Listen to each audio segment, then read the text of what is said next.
For advertisement, call 8125893028. Our Gmail maxtvtelugu@gmail.com. శ్రీపాదరాజం శరణం ప్రపద్యే. ప్రతి వారం కూడా ఒక్కొక్క అధ్యాయంతో మీ ముందుకు వస్తున్నాను. గురుచరిత్రలో మీరందరూ కూడా పారాయణం చేసి కమెంట్ బాక్స్లో కమెంట్ చేయమని కూడా చెప్తూ ఉన్నాను.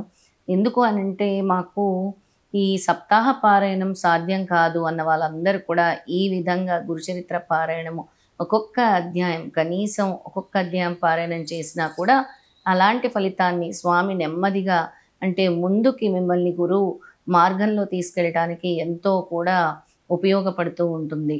అందుకే అందరూ కూడా నాతో పాటు ప్రతి వారం కూడా ఒక్కొక్క అధ్యాయం పారాయణం చేసి ఈ కమెంట్స్ రూపంలో తెలియచేయండి పారాయణం కంప్లీటెడ్ అని. ఈ వారం గురుచరిత్రలోని 9వ అధ్యాయంతో మీ ముందుకు వస్తున్నాను. ఎవరికైతే సిరి సంపదలు భోగభాగ్యాలు కావాలో అంటే ఆర్థిక ఇబ్బందులతో ఎవరైతే ఉన్నారో వాళ్ళు నిత్యం గనక ఈ 9వ అధ్యాయం పారాయణం చేస్తే ఈ భోగభాగ్యాలు అనేవి స్వామి తప్పకుండా ఇస్తారని ఈ అధ్యాయం ఫలితం మనకు తెలియచేస్తుంది. ఇక 9వ అధ్యాయంలోకి వెళ్ళిపోదాము. గురుచరిత్ర 9వ అధ్యాయం. శ్రీ గణేశాయ నమః, శ్రీ సరస్వతీ నమః, శ్రీ గురుభ్యో నమః, శ్రీపాద శ్రీ వల్లభాయ నమః. సిద్ధ సరస్వతి నామధారకునితో ఇంకా ఇలా చెప్పసాగాడు. శ్రీపాదుల రూపంలో అవతరించిన దత్తాత్రేయ స్వామి సాక్షాత్తు భగవంతుడు, సకల తీర్థ స్వరూపుడు అయినా కూడా సాధకులకు సన్మార్గం చూపడానికి ప్రతిరోజు 3 కాలాల్లోనూ కృష్ణానదికి వెళ్ళి స్నానము ఆర్ఘ్యము మొదలైన విధులన్నీ నిర్వర్తించుకొని మఠానికి తిరిగి వస్తూ ఉండేవారు. ఎవరి కృపాదృష్టి వలన భక్తులకు గంగా స్నాన ఫలం కంటే కూడా ఎక్కువ పవిత్రత పుణ్యము కలుగుతాయో అటువంటి స్వామికి నదీ స్నానం వలన కలగబోయే పుణ్యం ఏముంటుంది. ఆ గ్రామంలో ఒక చాకలివాడు ఉండేవాడు.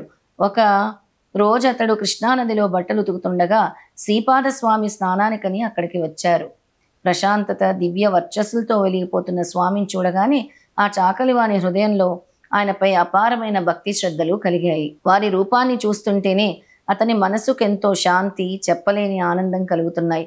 నాటి నుండి అతడు స్వామి నదీ స్నానానికి వచ్చినప్పుడల్లా దారిలో ఆయనకి సాష్టాంగ నమస్కారం చేసుకుంటూ ఉండేవాడు. ఒకరోజు అతడు నమస్కరించుకున్నప్పుడు శ్రీపాద స్వామి అతనితో, నాయనా, నీవు నిత్యము ఇంత శ్రద్ధాభక్తులతో నమస్కరిస్తున్నావు, నీ సేవ వలన మాకు సంతోషమైంది అన్నారు. నాటి నుండి అతడుకు సంసార చింత నశించి మరింత భక్తి శ్రద్ధలతో స్వామిని సేవించసాగాడు.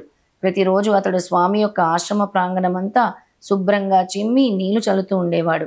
అటు తర్వాతనే తన కులవృత్తి చేసుకోవడానికి వెళుతుండేవాడు. ఒక వసంత ఋతువులో వైశాఖ మాసంలో ఒక రోజున స్వామి నవ్వుతూ అతనితో, ఒరే, నువ్వు రాజువై జన్మించి రాజమేలుతావురా అన్నారు. అతని మాటలకు అర్థము కాలేదు. తర్వాత ఒకరోజు అతడు గుడ్డలు తుక్కోవడానికి నది వద్దకు వెళ్ళినప్పుడు అక్కడ సుందర యువతి జనంతో కలిసి వివాహార్థమై నదికి వచ్చిన ఒక యువరాజును అతని వెంట వైభవంగా తరలి వచ్చిన పరివారాన్ని చూచాడు. ఆ దృశ్యాన్ని చూచి అతడు సమ్మోహితుడై తాను నిరంతరం చేసుకునే నామస్మరణ మరచి తన్మయుడై కొంతసేపు ఆ దృశ్యాన్ని చూస్తూ ఉండిపోయాడు. తర్వాత అతడు మానవ జన్మెత్తాక ఇటువంటి వైభవము సుఖము అనుభవించకపోతే జీవితమే వ్యర్థము. ఈ రాజు ఎంతటి అదృష్టవంతుడు, ఇతనికి ఎంత వైభవం రావడానికి అతడు ఎంత భక్తితో గురువుని సేవించాడో, నాకు ఇటువంటి వైభవం ప్రాప్తించడం కల్లోని మాట అనుకున్నాడు. ఇంతలో మధ్యాహ్నమైంది. శ్రీపాద స్వామి స్నానం చేయటానికి నదికి వచ్చారు.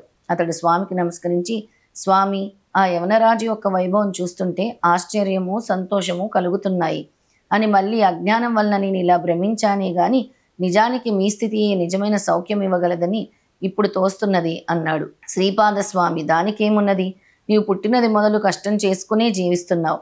అందువలన అతన్ని చూడగానే నీకు రాజ్య భోగాలపై ప్రీతి కలగడంలో ఆశ్చర్యం ఏమీ లేదు. నాయనా, నీవు రాజువు కావాలని మనస్ఫూర్తిగా కోరుకున్నావు కదా, నిస్సంకోచంగా చెప్పు అని చాకలివాడిని అడిగారు. స్వామి, నా అజ్ఞానం మన్నించి నన్ను అనుగ్రహించు అని వేడుకున్నాడు. స్వామి, నాయనా, మనసులో బలంగా కలిగిన సంకల్పం నెరవేరవలసిందే, లేకుంటే ఇలాంటి వాసనలు మిగిలి ఉన్నంత వరకు మళ్ళీ మళ్ళీ జన్మిస్తూ ఉండవలసిందే. నీకు ఆ రాజ్య సుఖాలు ఈ జన్మలో కావాలా లేక మరుజన్మలో కావాలా, సంకోచించకుండా చెప్పు అన్నారు.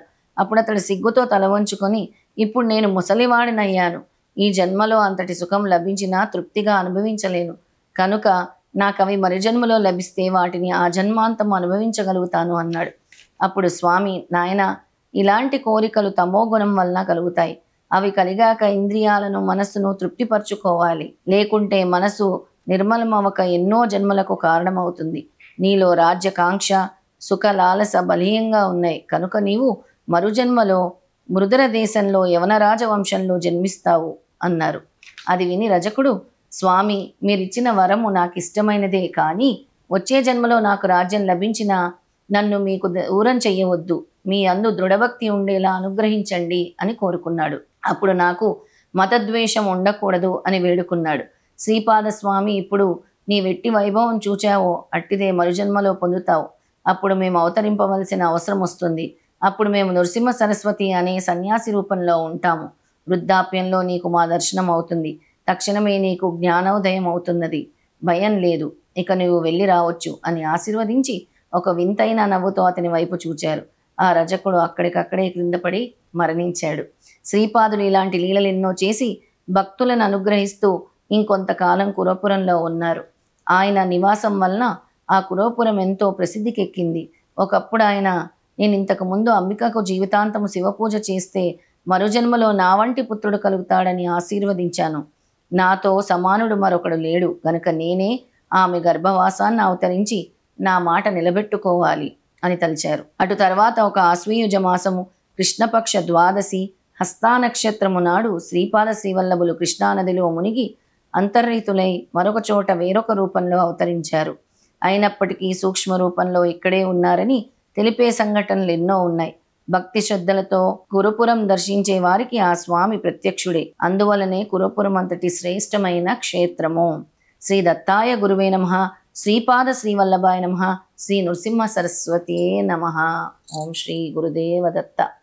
అందరూ కూడా ఈ 9వ అధ్యాయం పారాయణం చేసి మీరు ఈ కమెంట్ బాక్స్లో జై గురుదత్త 9వ అధ్యాయము కంప్లీటెడ్ అని చేయండి. తప్పకుండా స్వామి ఈ అధ్యాయం ఒక ఫలితాన్ని కూడా తెలియచేశారు. ఎవరైతే ఆర్థిక ఇబ్బందులతో ఉంటారో వాళ్ళందరూ కూడా ఈ అధ్యాయం పారాయణం చేయటం వల్ల ఆ ఆర్థిక ఇబ్బందుల్లో నుంచి తప్పకుండా బయటపడతారు.